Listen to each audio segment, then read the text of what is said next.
not very long, as history views the matter, since all of us were alien to this soil. It is a truism, of course, but it is nonetheless a fact that we must never forget that this continent and this American community has been blessed with an unparalleled capacity for assimilating peoples of varying races and nations. The continuing migration, which in 3 centuries has established here this nation of more than 100 million, has been the greatest that history records as taking place in any such brief period.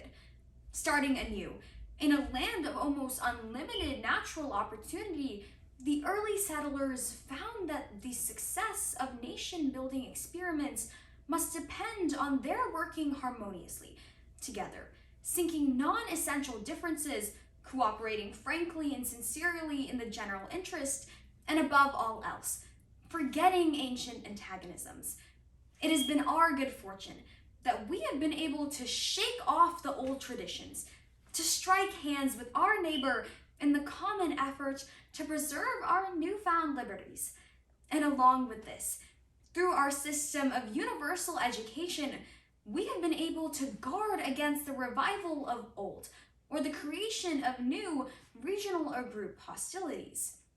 It must be the hope of every American citizen to maintain here as a permanent establishment and as a perpetual inheritance for Americans of the future the full measure of benefits and advantages which our people have been privileged to enjoy. It is our earnest wish to cooperate and to help in every way possible in restoring the unfortunate countries of the old world. We want to help them to rid themselves of bad traditions, the ancient animosities, the long-established hostilities.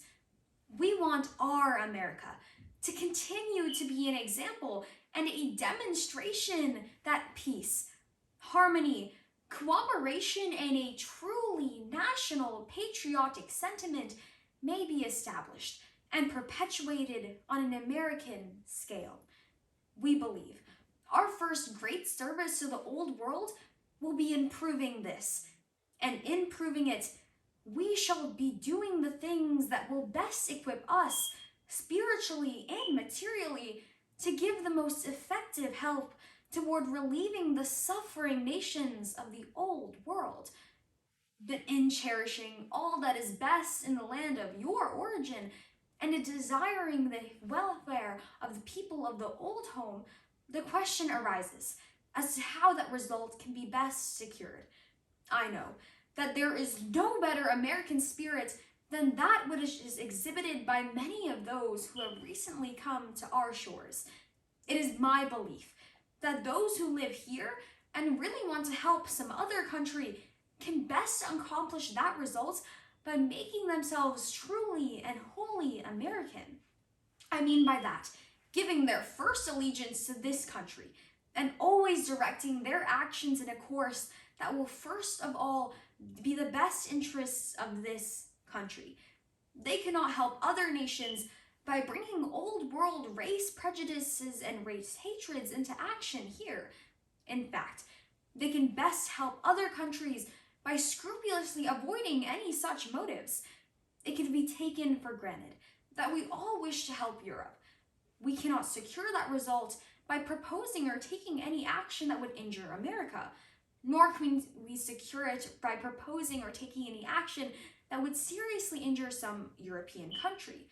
The spirit of America is to help everybody and injure nobody.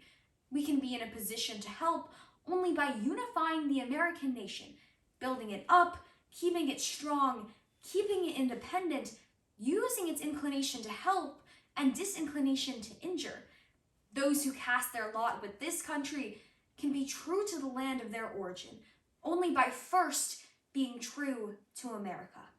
When the public sees and realizes that racial groups here are first of all devoted to the interests of this country, there will be little difficulty in securing here the present needed to help and the assistance for the countries of the old world. Let us maintain all the high ideals which have been characteristic of our different races at home.